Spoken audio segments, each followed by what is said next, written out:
So tonight, I realize there's quite a number of questions I've actually answered, and I could sort of leave the retreat without really answering them if I don't answer tonight, because tomorrow I would like to give you a talk, a pep talk. So something to...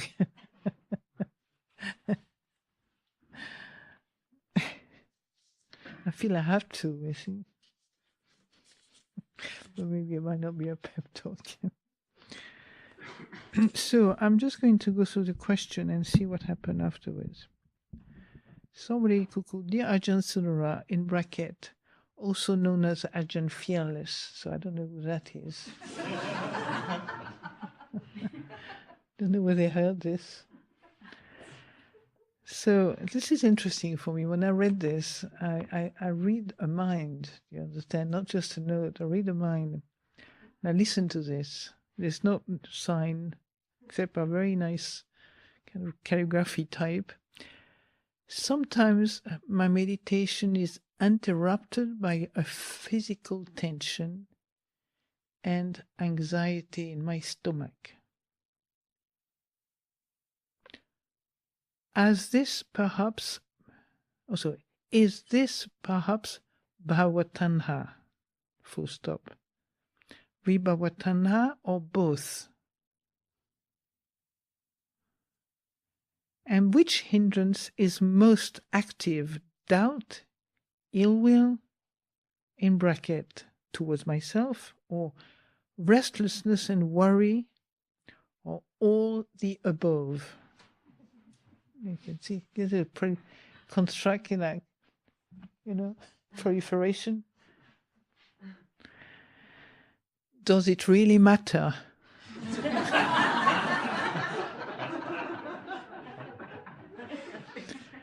Should I just carry on beginning again and not worry about it? Yes.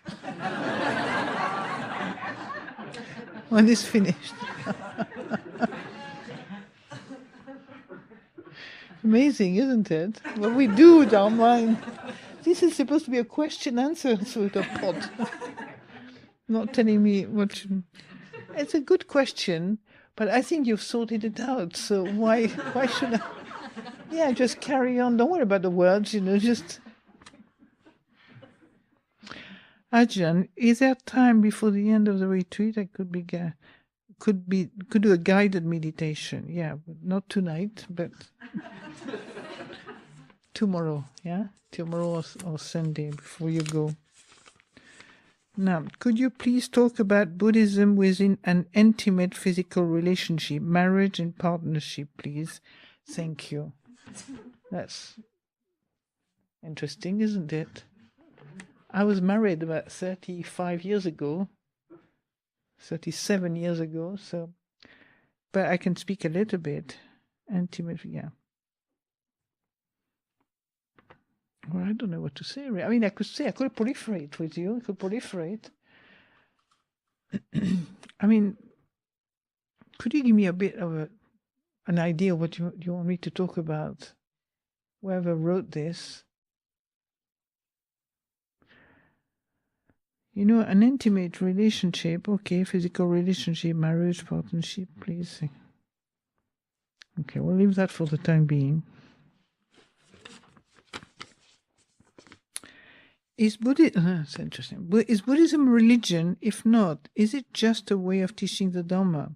And therefore, are there many ways of realizing the Dhamma? Well, for me, Buddhism is really the word of the Buddha. It's like the word of this enlightened beings called the Buddha. One can see that the Dharma is a word that means truth, So I think in India they use the word Dharma also, Yeah? Dharma. As a way of expressing truth, not nature. And well, Buddhism can be anything really. It can be you can label it as a religion, you can label it as psychology sort of system, you can label it as a free-spirited, new age kind of movement. You can express it as just a way of life, you know. So Buddhism, to me, is simply what I knew of the teaching of the Buddha. Before I got to know the teaching of the Buddha, I didn't call my insight or anything Buddhism. I just didn't know what to call them, really, which was probably as well. But the Buddha, I mean, I remember Ajahn Sundara saying that, you know, talking about the same topic, and, you know, he went back to the Latin, you know, like religion, religere, you know, sort of connecting again, sort of bring back, you know, the, you know, to bring, sort of connect again the truth to oneself, you know, the teaching that connects us back to the truth within. But really, you know, of course there are many ways of realizing the Dhamma. I mean, many people have insight without a religion particularly. And, you know, what does it mean to realize the Dhamma? You know, we use words that are really loaded with a lot of meaning, but sometimes we don't need all these various kind of layers of meaning to realize the Dhamma. You know, what you've been doing for the last nearly 10 days is realizing the Dhamma that as it manifests in your mind, or realizing the fact that you're attached to some views or some opinions or some, you know, some thoughts or some, you know, ways of looking at things, ways of feeling things. Maybe you'll be attached to peace, maybe attached to pleasure, you may be attached to comfort and so on, you know. So realizing the Dhamma is actually, from the, let's say, the Buddhist point of view, you could just keep it down to realizing anicca, dukkha, anatta, realizing the Four Noble Truths, realizing the cause and effect, we call karma, cause and effect, you know, the how these truths manifest in ourselves, you know, the fact that we can learn from just seeing when this arises, and this ceases, you know. When that arises, that ceases. We can just notice that. Or when I act in a certain way, I can see the result of that way of acting. When I speak in a certain way, I can be aware. Most people are not really aware, you know, how they affect themselves and how they affect others, for example. It's interesting. A lot of the Buddhist teaching is about realizing how we treat this mind and body, how we look at them, how we relate to them, and in kind of by continuity, how we relate to others and life and so on. All the precepts, everything that we are given as a path of practice, sila, samadhi, panya, it's all about relationship to life. That is a relationship that's help one's life to blossom and to grow in goodness, you know, to grow in that which is skillful and beneficial and wise, right?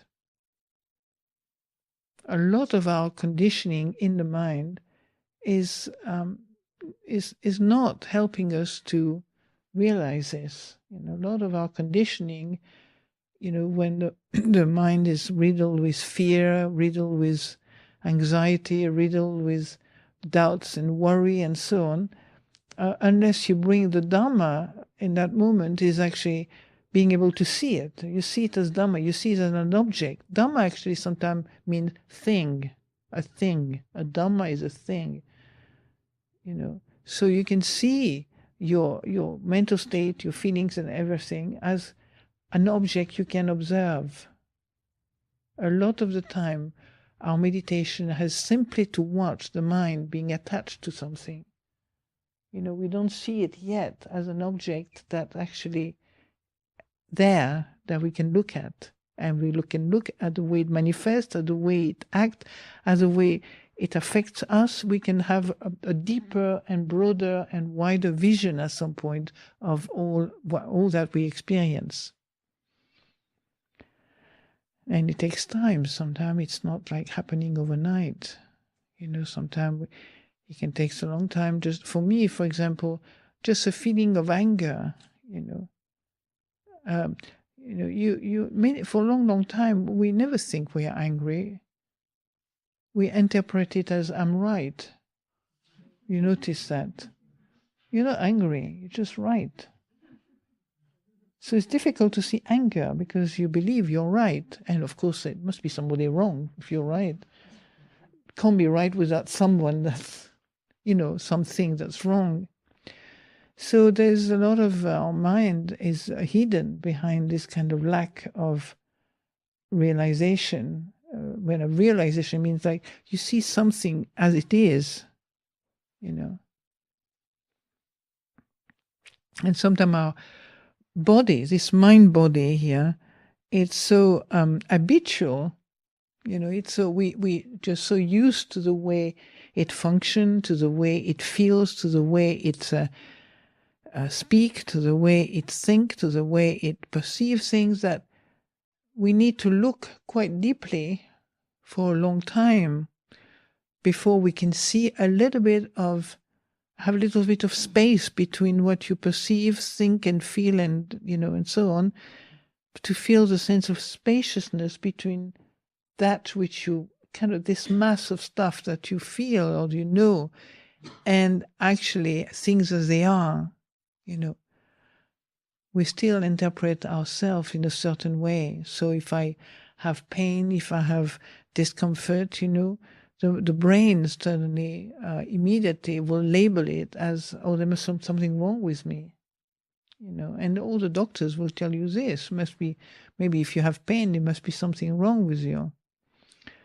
But actually, in truth, there may be something wrong. I'm not saying there's not something wrong, but with the Buddha Dhamma teaching, you really begin to actually question: is this pain really something wrong with me, or is just a body doing its thing? Because the energy in the body sometimes gets blocked, sometimes gets sort of stuck, and that create pain. It's amazing that this complexity of our system here. One little thought, it can affect our body straight away. Maybe I've shared that with you when Deepak Chopra made an experiment with many things, but one of them was he experimented with the thought, I am thirsty. And he was a scientist, he was endocrinologist by training. And he just explored that and noticed that in the brain, as soon as you said I'm thirsty, the actual cells of the body started retaining water. That really impressed me, I remember. Gosh, my mind is really powerful, And then in terms of perception, just to show how powerful perceptions are, he did another amazing experiment, which is very simple, but the results are just amazing. I shouldn't say it to you, I should leave you a little bit of a surprise. So he experimented with 3 different things. One was flies. Simple. He didn't need a huge kind of a laboratory to do this. Just a fly and an empty pot of honey. Okay, put all the fly in the pot and then kind of put the lid on and put some holes so they could breathe and not die. And then he said after, a little bit of time, maybe a few days, I don't know, I'll probably feed them with something. After a few days, he opened the pot and he said only the bravest went out. They never saw that the lid had been kind of taken out. Now that's the first experiment. It gets more interesting. Second experiment, he had an aquarium with a partition in the middle, which was, I think, transparent, Or it had I don't know if it was colored or not, but it was a partition in the middle, okay? On one side, you had a little red and yellow. fish, those little fish that you see in aquariums, and then on the other side you had the green and the blue ones. I remember this. Lots of colors, amazing fish. They look like Picassos and there's a great artist, Matisse and so on. I'm trying to find another one, I forgot his name. But anyway, the one. And then after about a few days, he took the partition out. And you won't believe, the fish never went beyond where the partition was. Do you understand? They couldn't see that there was something that was being taken out, and they could go kind of move from both sides. Just to show you, God knows what we are not seeing right now. I thought to myself, my God, I wonder how many things are right in front of me and I don't see them, And then the last experiment was about cats. So he had 2 rooms, one room with only vertical lines, and another room with only horizontal lines. Well, when he put a little cats and kittens, moved them from one room to the other, they kept bumping in the lines they were not used to. I don't know what he did, little maybe strings or something. They couldn't see the one only who had been left in the horizontal line room could not see the vertical one, and vice versa. And I think he made this experiment just to see the power of perception. So if the cats do that, we probably do the same. You notice that our assumption is all based on that. We assume something because we just believe something is real when it isn't. And we call it assumption. We have a word for it. I see something and I assume it's green, when actually it's been painted since I saw it last and it's blue. We still talking about the same old paint that was green. Even though if it's in front of you, you might not even see it because it's still in your memory, it's still green.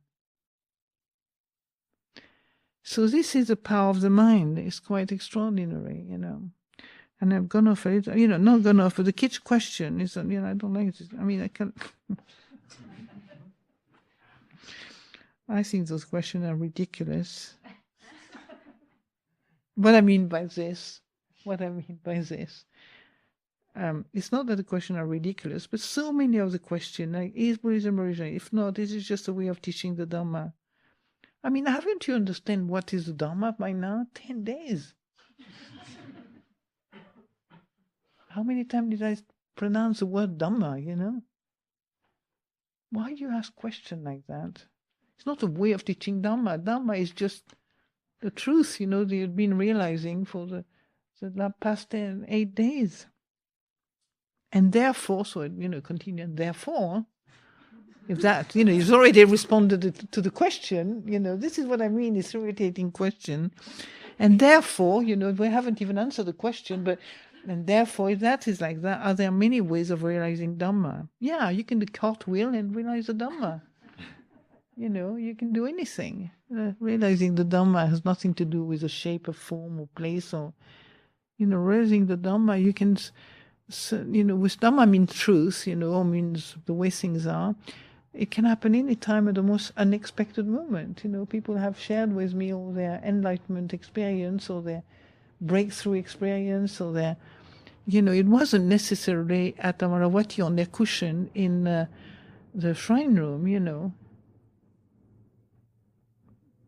I certainly realized the Dhamma was I was doing the washing up once. And another time.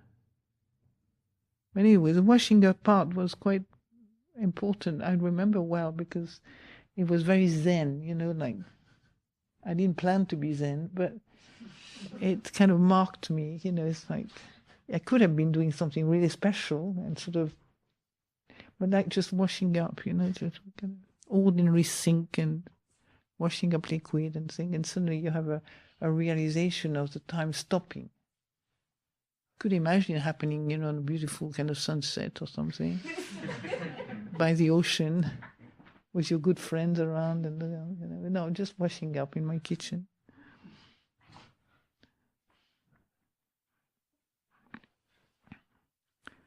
So it's not a way of teaching. Buddhism is not a way of teaching. It's a path, not a way of teaching. It's a path.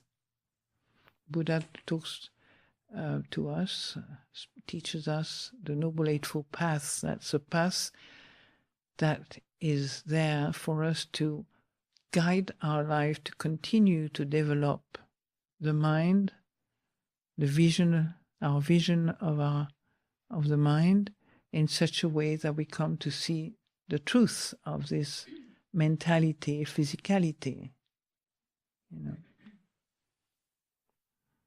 It's Will. I'm sorry, Will. Where is he? Where is Will? Oh, I didn't mean to offend you. No. I mean, it's kind of, I'm making half a joke. Do you understand that? It's like, no, it's fine. It's fine. It's kind of teaseful, but, it's not. But you can see how what we create in our mind, a lot of complication. It's complex, isn't it? Much more complex than, that it is in reality, Go back to the intimate relationship. We'll come to that in a minute. I need to warm up a bit. Every meal I find myself taking too much food. How to stop that? I spent about 15 years doing that. So I'm a kind of expert on the matter. Don't worry, at some point you get really tired. To see your mind doing the same old thing. It's a question. I mean, all of us here can say the same thing. Who cannot say the same thing as this? Tell me. How many of you feel you're taking just the right portion and you feel just right and you feel so happy? Mara is only attack. I mean, that's like one of the best moment to attack you. Not just for the meal, but for the 4 hours following it, and the 4 hours before the meal, and the 4 hours after the meal, and always, promising that one day it will be okay. It's amazing. I think I gave some really interesting reflection on that, because I lived through this every day, totally consciously. Do you understand? So I was watching my mind with incredible minutia, really the details, because I wanted to understand still rationally, in a way, that one day you won't do that. If I keep an eye on it, really close eye, if I watch it, it's like, and then at some point, another potatoes went. Just like that, it's like, oh no. And then guilt and remorse for the rest 2 hours, So this is what happened. I think it's good to know that we're human, Yeah. And this is what happened to human beings, they never have enough. We never have enough. Once it's good, we never have enough. So either you come to the point where you relax and you let your mind sort of relax and at ease, and the wisdom actually increases a little bit more than when you are so determined to control it to the point where you're going to get exactly what you want. And at some point there's a kind of little demons, that just blind your eyes for a second and you are back on the third piece of chocolate, It's amazing. You get blinded by Mara, And so I should describe you. Hopefully, it might be funny for you. So for me, it was like I was really, really determined to work through this. For one thing, because I suffered so much to take too much food, And I told Ajahn Sundara once, and I think maybe I told you the story. He said, "Did you ever thought you were hungry? Not just greedy, but hungry." Right? I mean, for you are used to have a big breakfast and maybe a meal and a meal later on, because psychologically, hunger is really psychological. If you didn't think about it, sometimes I had to go to hospital. I didn't have to eat because of some kind of test they were going to do. I was absolutely fine. I survived very well. No problem. I hardly ate through the day. I did fast, 10 days fast. here and there. Every year we did 10 days fast for several years, survive very well. It's good to do fast sometimes for those who can physically, because then you can really, the conscious, the mind itself is reassured that he can do it, so your competitive mentality, that comes down. You say, so yeah, I can do it now. Okay, next, So I remember kind of seeing the way the mind functions. It's quite amazing, So you come to the meal and you say, I'm just going to take little. You can say little, just a little bit, and then, and then by the time you come for the meal, you're really hungry. Do you understand? Really hungry. And then you start, basically, you forgot about little, and you start kind of piling up things. Some of them looks nicer than others, and you pile them up. And because I'm still young and healthy and hungry, then of course you eat everything, because you're really hungry at that age, aren't you?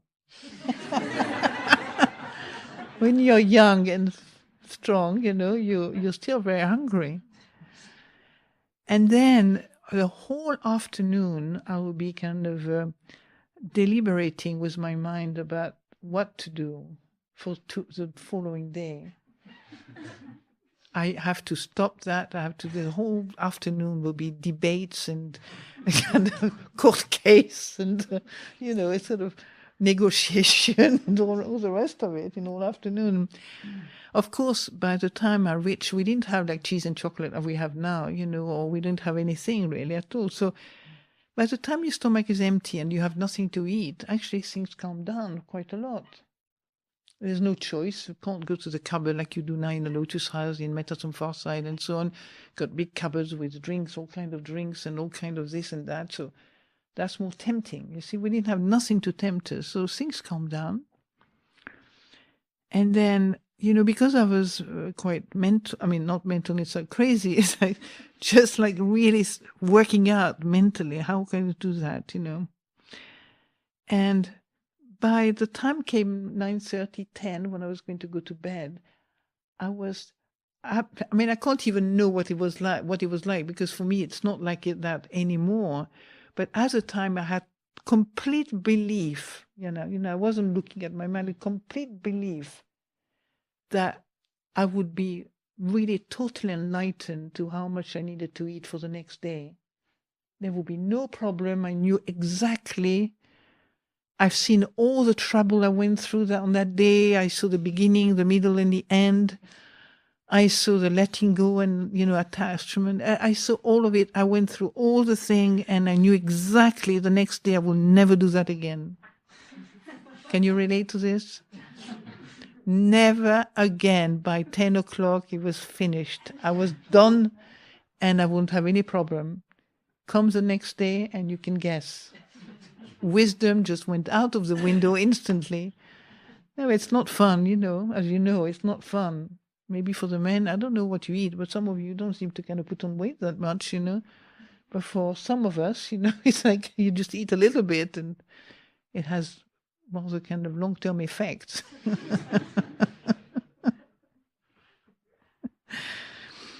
So, you have to really, in a way, give up at some level. You just have to give up altogether. By this, not give up the Badama, but give up being right. You want to make your mind right, don't you? You want to make your mind really enlightened and right and good. You want to make your mind enlightened. It doesn't get enlightened. The mind doesn't get enlightened. You get enlightened about the mind. But the mind itself has a hard time, not being greedy and not being dissatisfied and not being, looking for something else than you have now, and thinking about other things when you should be thinking about doing your job. You keep being distracted by so many things and so on. So the mind itself is totally unsatisfactory. The personality mind is quite unsatisfactory. I came to the point myself, it's very clear, it's much clearer now, it's no problem. It's like, unless I say, no, don't, it doesn't work. You know, you have to say really "niet." In Russian, sometimes it works better. maybe because it doesn't have any memory, you see, but it has a sort of sense of heaviness, you know. No, nothing. So the mind is a funny thing. It's about time you make friend with it. You know, being friendly with the mind is really important, because the mind is like most of our personality is pretty blind, as you know, isn't it? It wouldn't make us suffer so much if it wasn't blind.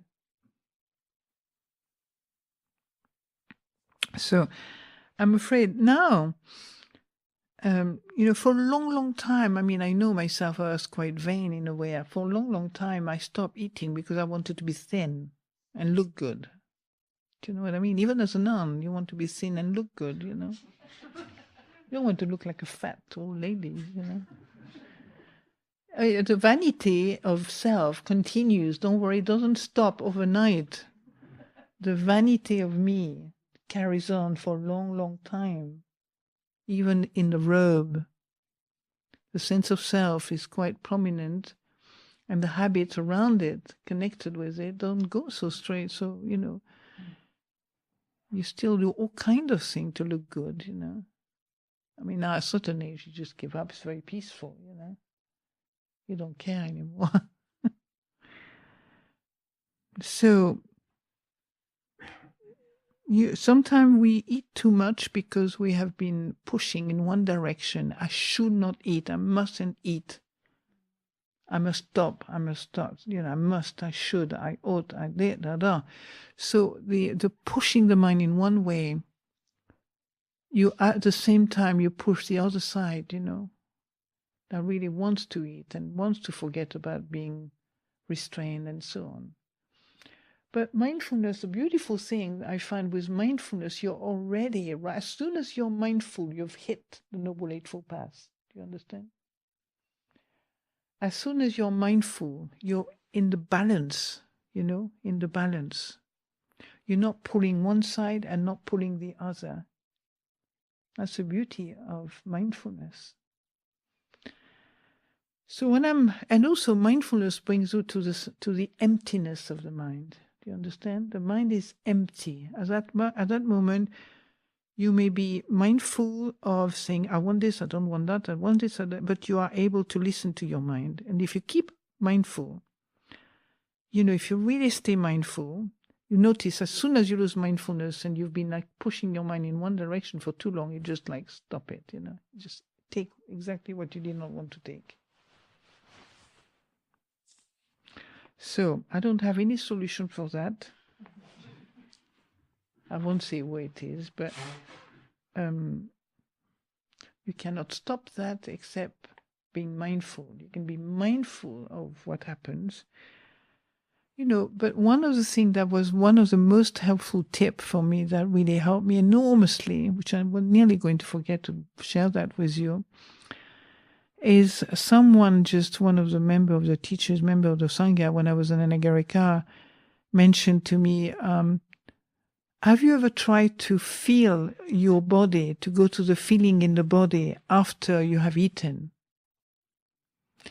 And that, I have to say, transformed my kind of perception of the food, because I realized when we go to the feeling in the body, we're much more attached almost to the comfort of the body than the comfort of the mind.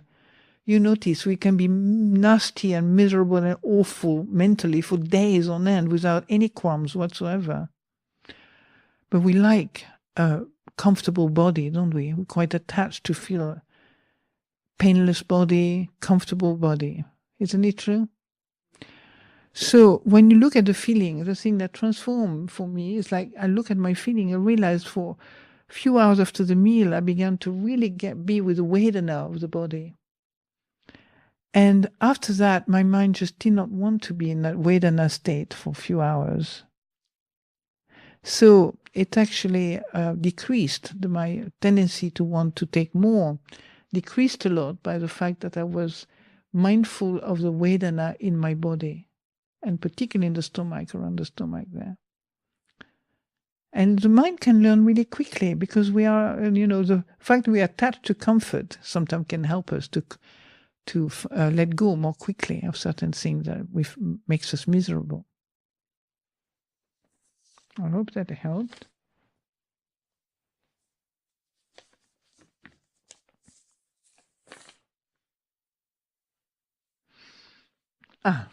Another one from our friend. Can you teach us how to reach the jhanas, or at least the first jhana, and how to recognize them?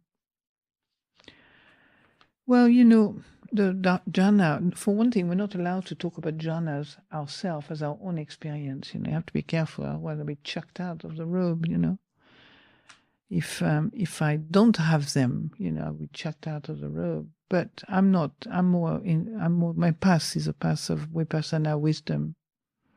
That's where I go.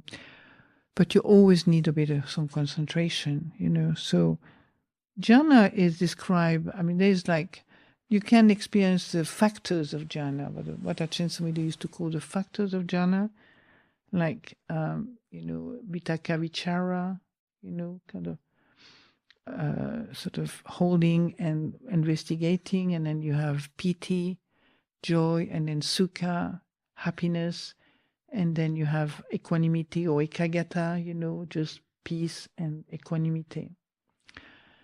So you can see those factors in your mind, if you concentrate naturally, just a natural concentration, the mind comes down and you are maybe in conditions where there's no noise, nothing, no distraction, no disturbances around you.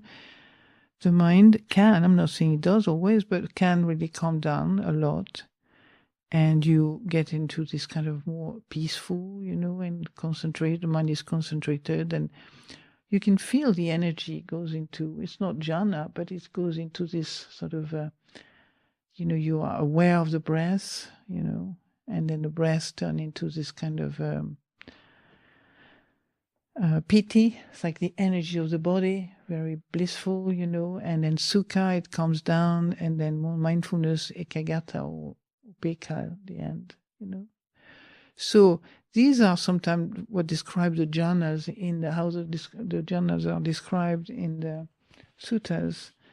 And the idea, jhana is when you absorb into the object, So, but I wouldn't go there unless you had some kind of advice, because concentration is a kind of practice that the Buddha did during his life and before he was a Buddha. Concentration was a practice that was very common in the Indian tradition. So even in a Christian tradition, people can, like Saint Teresa of Avila was supposed to have the jhana. She used to levitate, But she wasn't a Buddhist particularly. She just had a very concentrated mind, right? So, and what was the other? Yeah. What is interesting about jhana, I remember when I was kind of studying the subject, is that in Thailand, for example, they don't really talk much about jhana, The teachers will let you see naturally if your mind concentrates without becoming a big ego, a lot of will and a lot of... they see how natural it is, how you come naturally maybe to concentration. Some mind has a natural ability to concentrate, others it's harder, And so they tend to see, I've noticed from my experience, they tend to notice whether it's natural for you or you're more inclined towards vipassana or the wisdom aspect, Because it's well known that concentration is not the path of liberation. It's a path of concentration, and it's helpful to be able to have a mind that kind of knows the bliss, of the brightness of concentration, or can sustain concentration for a while, because we need that for our vipassana practice too. Yeah? But the path of liberation is a return to actually seeing the phenomenon, your mind and body, phenomena of your mind and body, and the arising and passing away. of mind and body. So the first jhana is like when you, I don't know how it's described in the book. It's the fact of, vitaka vichara, examining and holding and keeping in mind and examining. And that takes a lot of concentration, just to be with the breath and just to stay with the breath, like that.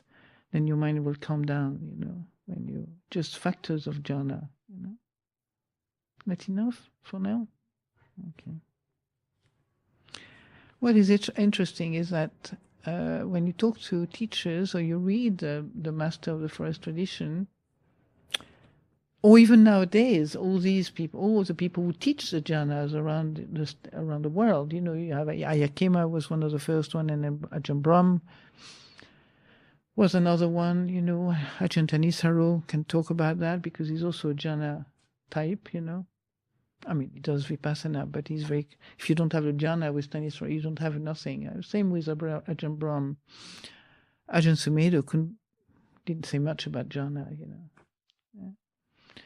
It was right concentration was very important. Ajahn Chah didn't say much about jhana, but if somebody was inclined towards jhana, he was not stopping them, I wasn't there, but he might even encourage to pursue jhana, right? So there's nothing wrong one or the other. It's just different ability. Some people have practiced the jhana for many lifetimes, they come to it quite naturally.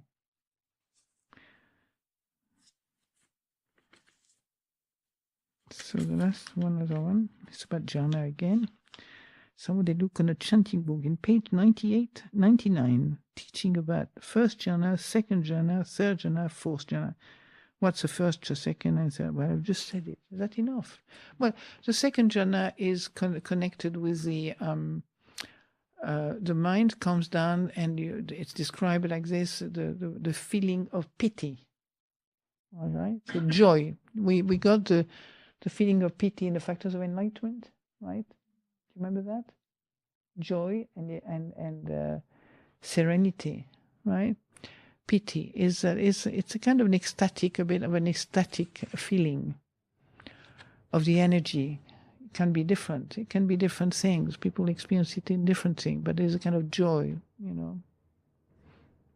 The third is like the kind of, it's called sukha.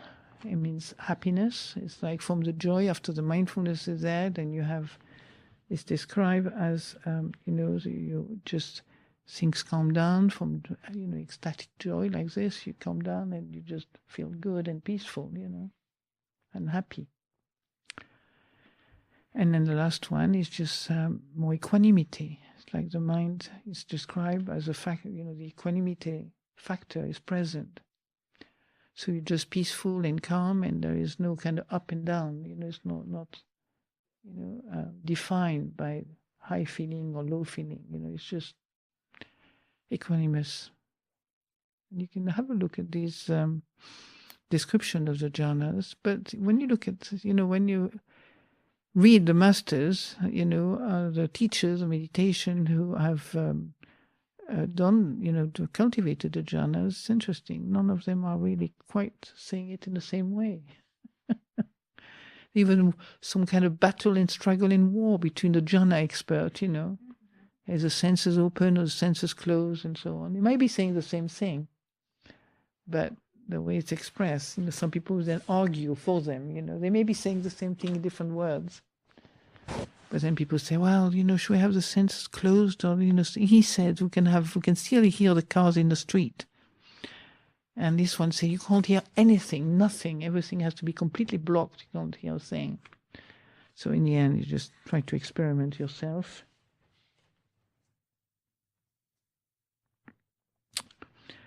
So Buddhism, when it's an intimate physical relationship, it's all about mindfulness, isn't it? What is Buddhism? It's not easy to see your wife or your partner as corpse, for example. It's like investigation of the body and skeleton and all that. In an intimate relationship would be a bit difficult, So Buddhism, if if you were looking at the 4 elements, and sort of dissecting your partner into water, air, fire, and air, you might lose what takes the intimacy, kind of, the edge. Suddenly, I don't know. I never had Buddhism in an intimate physical relationship. I had to leave my marriage to start on Buddhism.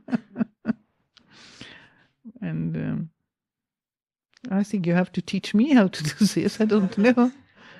So those experts in Buddhism and intimate relationship, well, maybe you can share your experience. Anybody has this experience? No?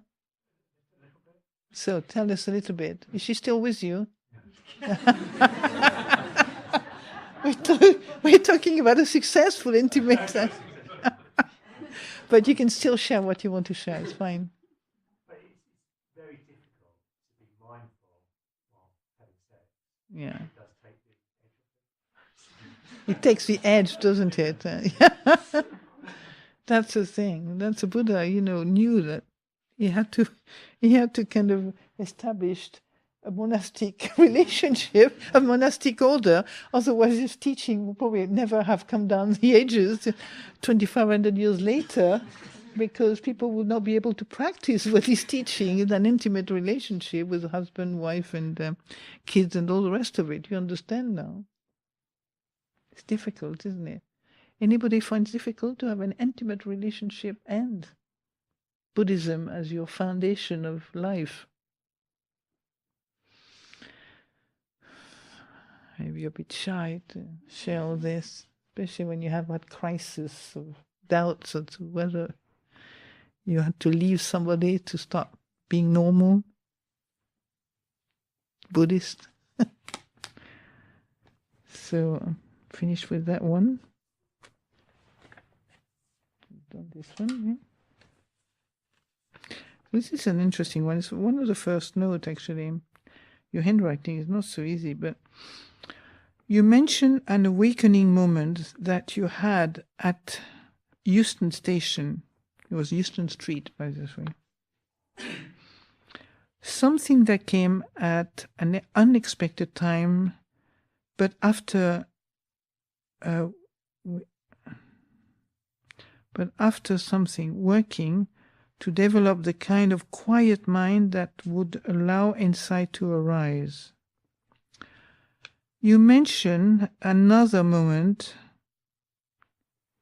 a winter retreat, when you had a kind of non-insight about Ajahn Sumedho. What's that? It's interesting, a non-insight about Ajahn Sumedho. I don't know what that means.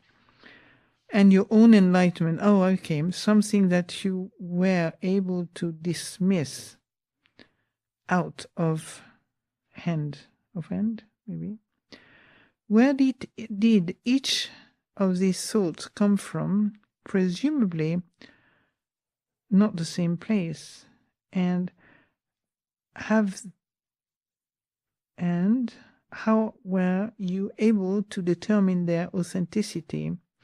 Was it with your thinking mind? I just dropped them straight away. I put them in a cosmic bin. I didn't believe any of it, personally. I just saw it as just anicca dukkha anatta. I just don't know that I'm enlightened. Yeah, sure. It's like, who's speaking in there? It's like the Euston Road, who's kind of interested in the design of car, and commenting on it. It's the same thing. I didn't dismiss them, in a kind of nasty way, just thought coming up, and mind is crazy, it can say anything. I don't know where it came from. I have no idea. Or the silent, when I was doing the washing up and suddenly the time stood still, suddenly time stopped, kind of thing. And I was kind of watching it, and I just said, that must be God, cynically, a bit cynical, the mind came back straight away. I bet that's God. That's how I responded to this moment of enlightenment. I don't know. Yeah, I don't make anything. There was no authenticity. For me, there was nothing authentic about it. I didn't proliferate on it. I just dismissed them just as one of those crazy thoughts you have. That's all. I didn't feel more enlightened or less enlightened. The enlightenment is actually you see that they are not yours. That's being enlightened to this phenomena. You see clearly that these are just thought passing. And even if you were enlightened, who cares? Is there anybody enlightened anyway? Do you know what I mean? Even if I say I'm enlightened, it doesn't change anything that much, does it? People would probably think I'm mad. That's one thing that could change.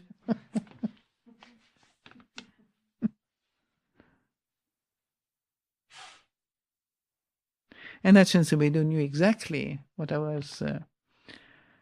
What I had to say, he dismissed it just like me.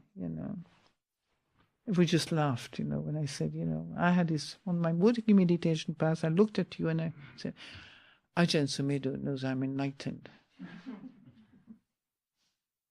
Is there anybody in here?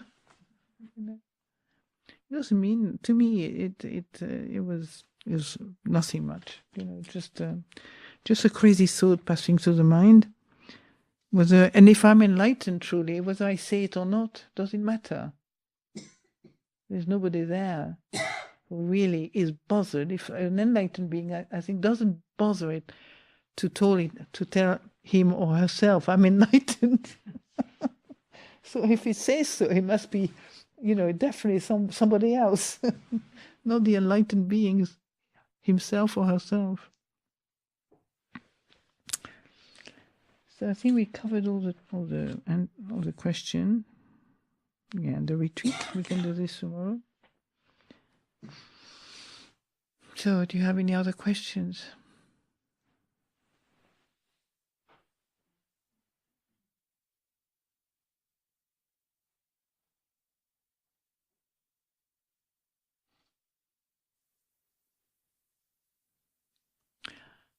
I just want myself to say that I'm really happy the way you are practicing.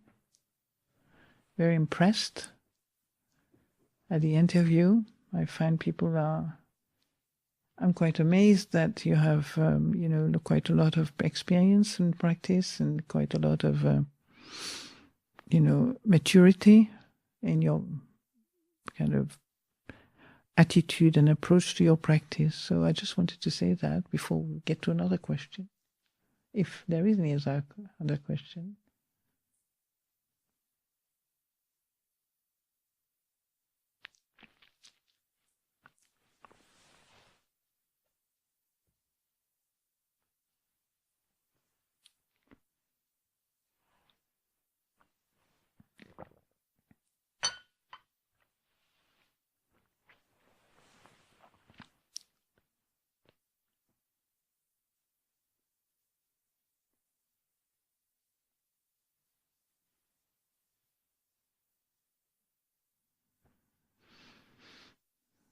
I always thought that many of the spiritual teachings, from different traditions, were kept fairly, not secret, but they were not kind of popularized in a way Buddhism is popularized right now. Everybody's into Buddhism or mindfulness or something, or Vipassana. And in a way, it's good at some level, like what John Kabat-Zinn has been doing, bringing mindfulness and awareness into hospitals and all kind of situations, schools and so on. On another hand, sometimes it has the danger is to dilute the teaching. Do you understand? Is to make the teaching something which is just connected with finding well-being, which we all need desperately in a way in this world, finding a sense of pleasant, comfortable sort of life that can make us happy. And so there's a lot of that in the way we approach what we call Buddhism or kind of materialistic approach sometimes to the teachings, you know. That's what Chogyam Trungpa, I don't know if you remember when he wrote Spiritual Materialism. Do anybody know? Trungpa, the Tibetan teacher, Spiritual Materialism? No? Oh my God, really? You're really too young, is that true? He was this great teacher called Trungpa from the Tibetan tradition who came to the West and England and then to America and started this big center in Colorado in Boulder, that's right, yeah? Boulder. And he wrote this book. It's quite an interesting book, you know, but how we basically tend to follow the path, always a sense, what can I get out of it, you know? What can I get? What can I win? What can I, for me, all the time, you know? So if I get something, they must be good. If I don't get something, it must be bad. You know, this kind of tendency to think of a path as what it gives you, what you get. No, and not just unpleasant things, but you get good things, pleasant things you like, things you want, things that you want. And we were rarely kind of turn our attention to what does it mean to be spiritually awake? You know, we tend to think I'm going to be in meditation and, you know, retreat and retreat after retreat after retreat so I can make my mind really, I can improve in my mind, you know, but you might not necessarily be on the right path, you know, that's a danger. Because the right path, the spiritual path, you know, it's actually going through the shadow side of life, you know. And how many people wants to go through the shadow side of life is not pleasant. Yeah? It's not pleasant to see selfishness, is it? It's not pleasant to see self-centeredness or egoic mind. You know, so one can forget that, you know, you can just spend a lot of time complaining about your egoic, self-centered, selfish self. But, you know, you complain about it. We complain about it. We think, oh, it should not be like this. It should be different. I'm terrible. I'm selfish. Da-da-da-da. But we don't often start doing the work that's needed to let it go. You know, because of this spiritual materialistic tendency, we will believe something or trust something when we can see the result clearly. We don't know much how to walk in faith, you know, the faith mind. It's a shame. I have a beautiful poem on the faith mind by a Chinese master called the verses on the faith mind, you know, and one of our monks used to read it as a Dharma talk sometimes. And he says, the way is not difficult for those who have no preferences, but make one hairbreadth of preferences, and heaven and earth are infinitely apart. You understand? You lose your happiness, basically. Does that make sense?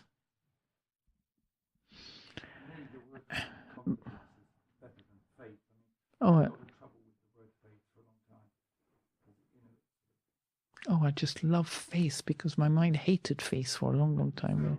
Now I just kind of brainwash it with faith. I realised the word confidence, you know, with faith in Latin, but it's basically, and then you know, having done retreats, you know, notice you're feeling a bit better afterwards, so you can gain confidence in the wisdom of doing something that at the faith, you know, initially might have thought stupid.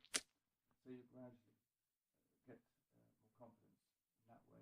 Well, we can call it sada in Pali, you know, sada. How about that? That really leaves the mind blank, doesn't it? I have sada. I know, all of us have been through this, you know, like confidence, trust, and faith. Which one we're going to? So we're still quite in a way, it doesn't matter what we call it. We could call it blah, blah, blah. I have really lots of blah, blah, blah. It doesn't make any difference. Faith is something else. It's an experience, isn't it? So I think, I used to be just like that, Rob, that having confident that looks good, it's like something that's kind of, everybody doesn't understand. It's intelligent confidence, yeah, confident. Face is like, oh God, what's that face? Blind, brainwashed, blind sort of believer, that's face. That's why we don't like it. Trust is more heart, it's like when you want to talk about face, it's heart. I trust this person. I've faith in this person, blind belief again. Back. Confidence, that's a bit strong, you might have trust, but not total confidence in somebody. Do you know what I mean? So, in a way, we can call it a little bit what we want, but I like I'm much more, I tell you what, I've evolved in a way in that respect, because I think I have the transmission through Bhikkhu Bodhi's great, impassioned discourse. I remember at a conference where I was participating in America, and Bhikkhu Bodhi lived in Sri Lanka, for many years. He was like 30 years in Sri Lanka as a monk there.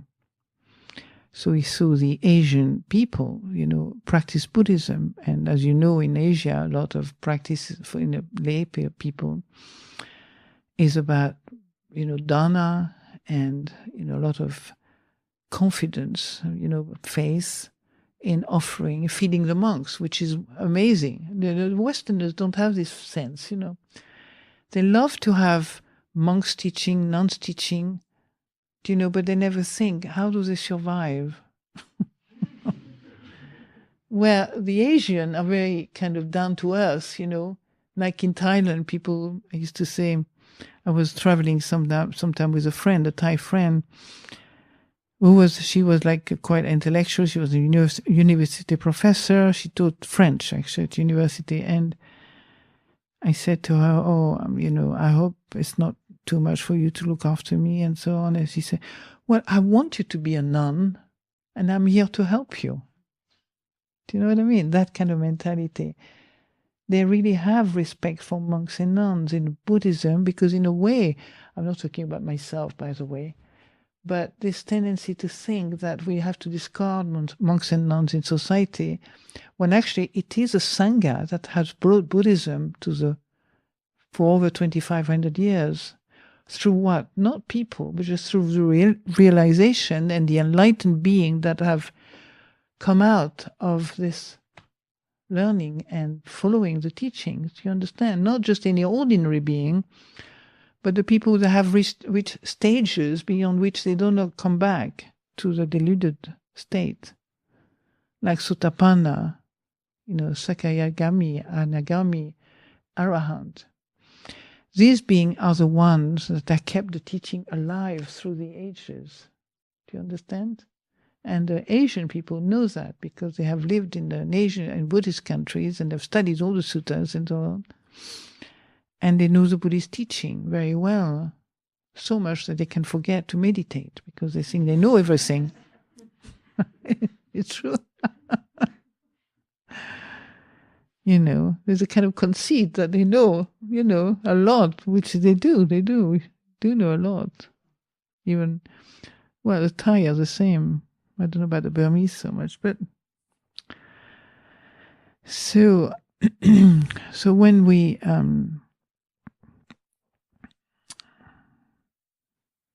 look at the Buddhist teaching, it's very easy just to see it as a kind of therapeutic path, right? And forget the dimension that it is truly, that is the path itself. It's a path of liberation. And not maybe everybody has the conditions to walk this path deeply. Do you understand? Because as you said, when you have a partner, it's not easy. When you have, I'm not blocking anybody, by the way, but if you have difficulties, don't be surprised, because the path is very deep. It requires from people who walk the path to have a really strong determination to see through the illusion. a strong energy to actually sustain the practice without flinching, you know. So it's not a question of making people higher or lower or better or worse. It's not that, and it's not to discourage anybody here. But the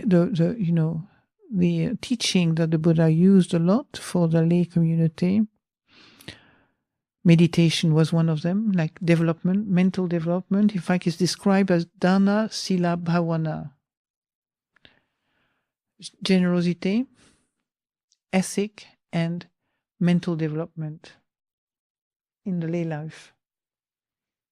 Right?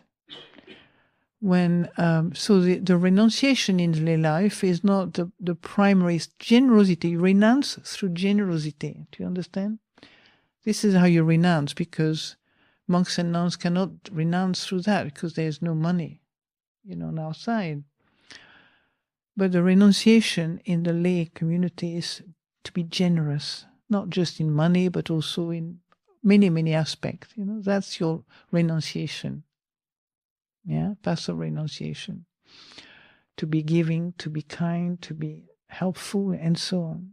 Developing the paramita, which are factors of the past as well. That's what the past needs. Also, this paramita of effort, ethical standard of equanimity and wisdom and determination and so on. All these factors are exactly what the training is about as well, for us or for any monastics, So it's not that different from what you have to do in your lay life if you develop the paramitas. Yeah, it's not so different from training the mind.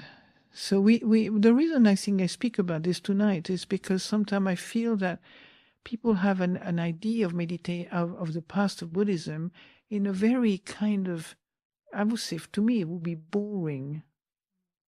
I'm not saying that it is the case for you, but if I just saw it as meditation on my cushion, right?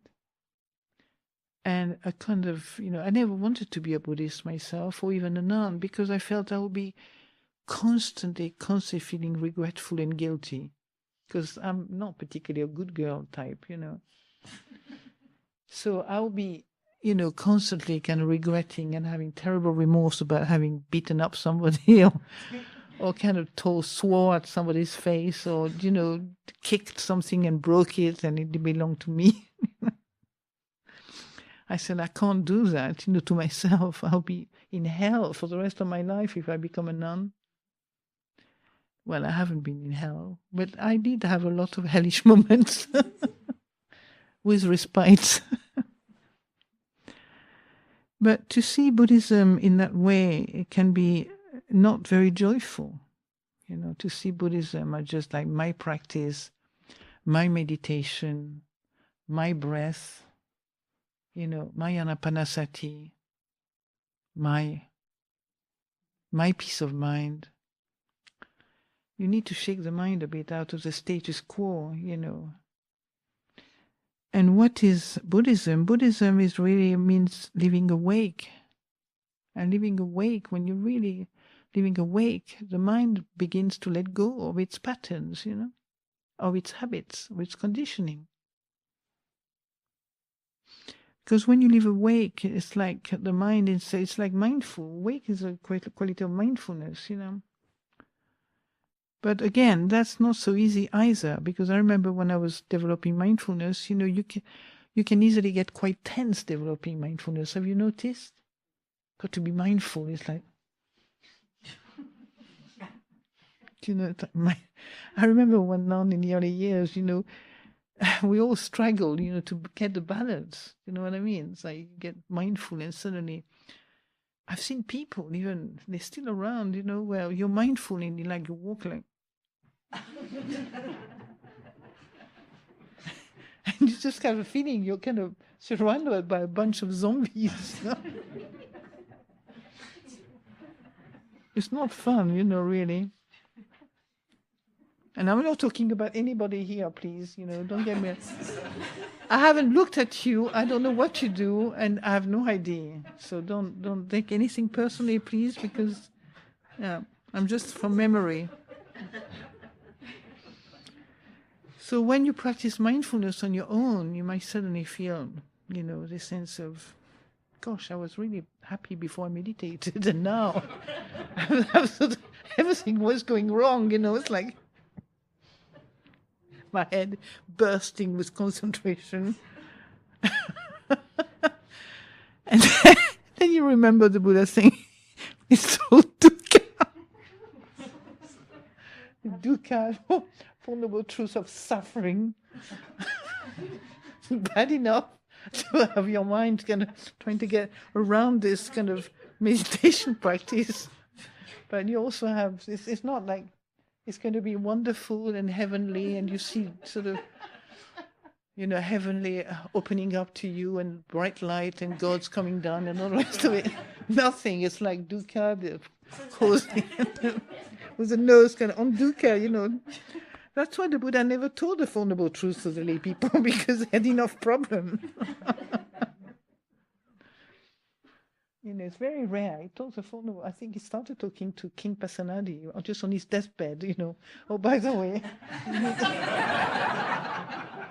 I have to find the sutta for you, because he never. I don't think he did. He said King Pasenadi wasn't ready for the vulnerable truth until I think he was breathing his last.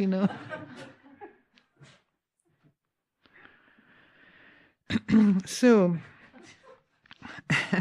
any questions?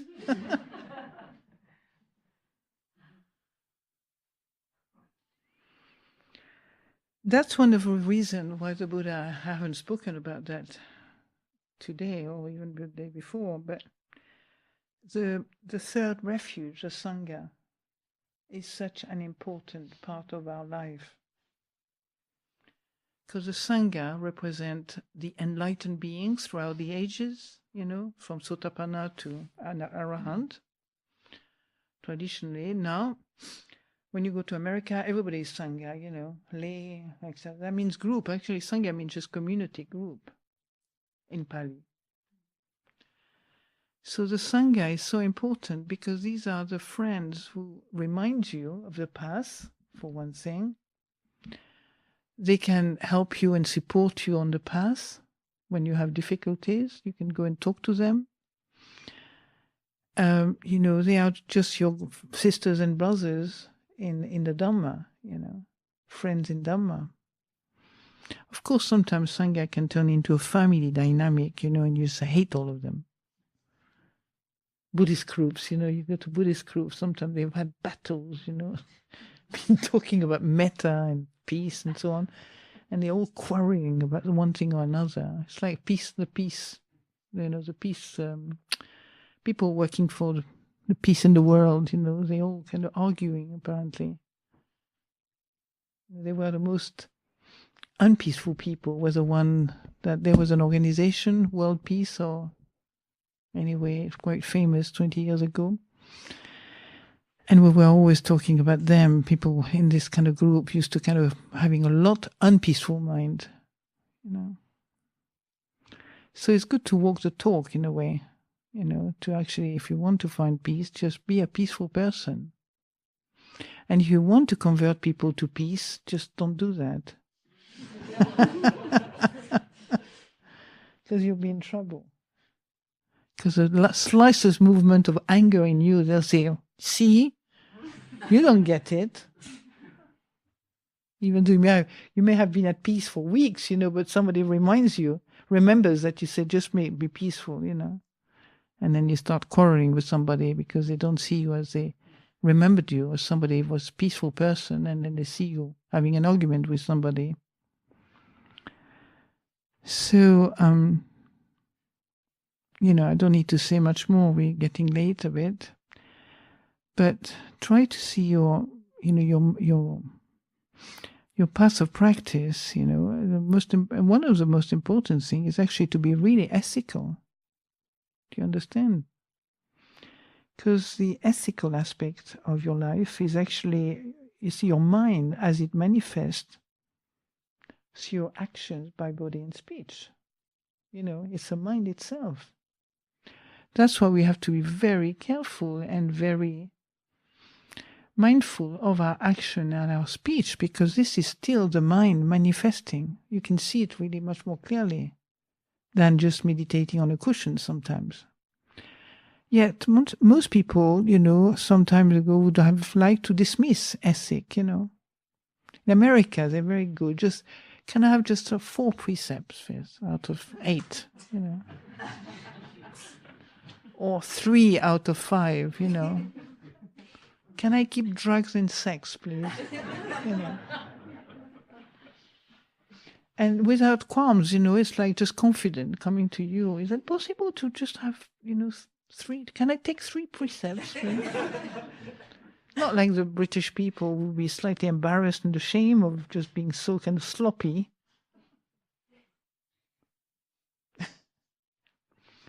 Now, I know the teaching in America is quite interesting at that level. People are very confident about just getting their own boundaries,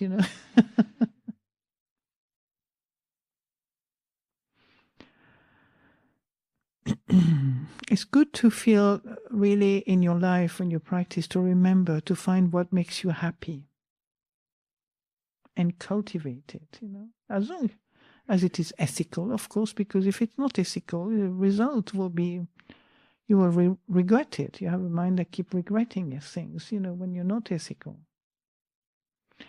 And it takes attention to really work with precepts. It takes a lot of attention. It's already a deep meditation without having to do, finding a mat and a cushion and a zafu and a place and a room and a retreat center and so on. You can do your meditation all day long by observing how you act and how you speak and how how you interact with people. This is your mind. It's not nobody else's mind. It's your mind. It's a mind. If you're just dismissive with somebody, you want to practice metta, but have you got that, speech, body deportment, and interaction which are friendly with people? Do you? Or are you just kind of hating everybody around you? Or half of them at least. Treating them like cattle, like, as if they didn't exist. Well, very good. The mind has a lot of aversion like that, So you can see your aversion to people like that. You don't need to go and watch the aversion in the mind even. You can begin to pick up in your deportment, in your behavior, in your relationship with people, in your relating to people and so on. You can begin to see where your mind is at. And it's not to judge it. It's not to make a statement, a negative, critical statement on it. It's not for that. It's just to realize, okay, now there is anger in me, or there is aversion, or I'm just dismissive, I'm cold-hearted. How many times are we cold-hearted and we don't even see it? Isn't it true? A bit of warmth, Think of a warm heart. What is a warm heart? I can see your face just smile, just saying warm heart. Isn't it sweet? Look at how sensitive we are. Just be nasty. Doesn't work so well. You just kind of giggle with thinking it's kind of ridiculous, It's like, but a warm heart. It's just simple tips like this, Is my heart warm or is it friendly right now? You can have so much fun with your mind and body like that, for action and speech. You learn a huge amount. If you really want to learn, there's no end to learning, no end to it.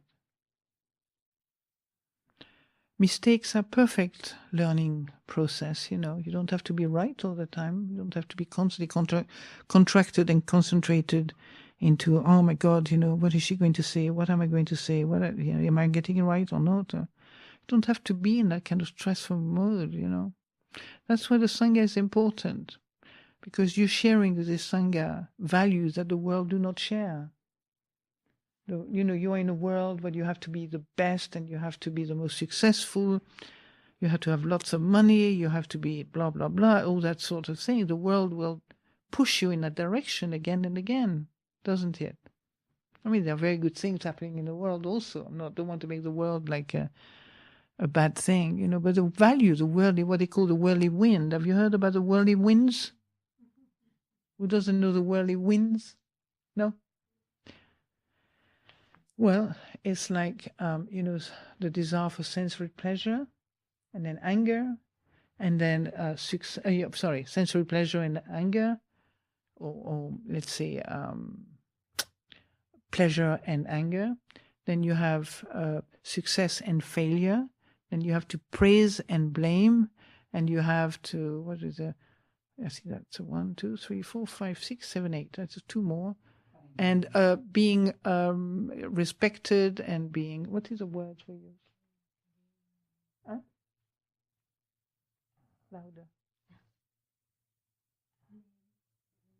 Blame and Yeah, praise and blame, we said it. gain Gain and loss, that's right. That's right. So gain and loss, that's worldly winds. Who did not know the worldly winds? Okay.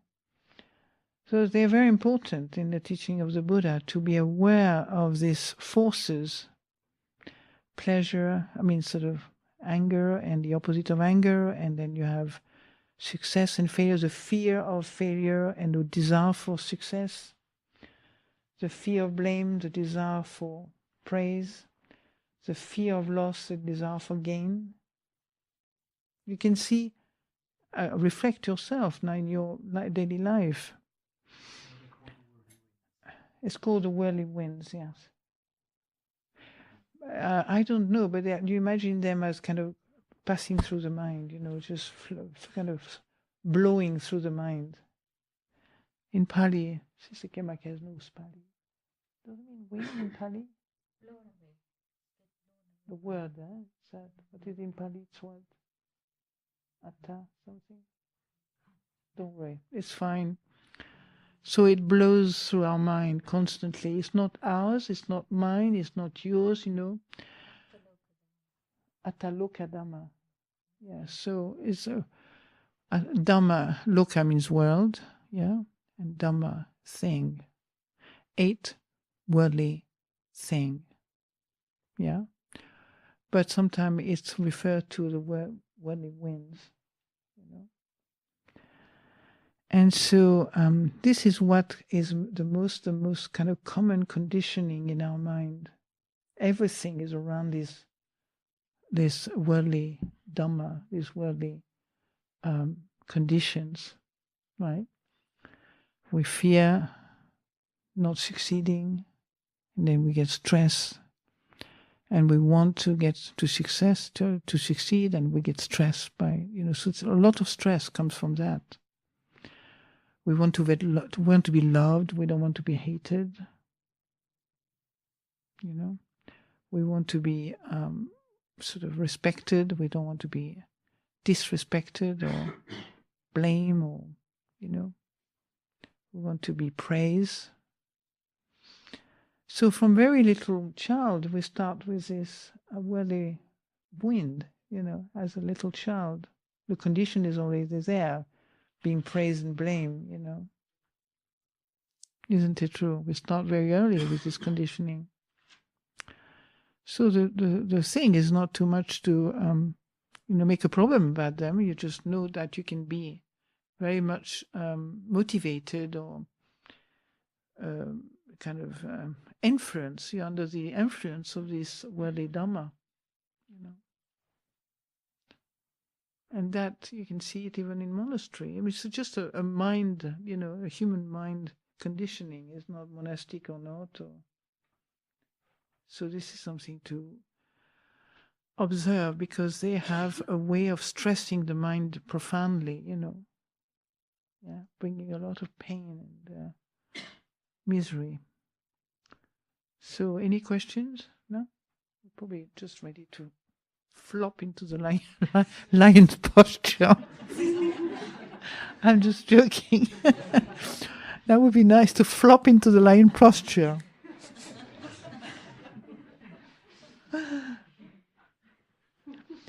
So what we can do, maybe we finish, you're very patient. We finish and do the,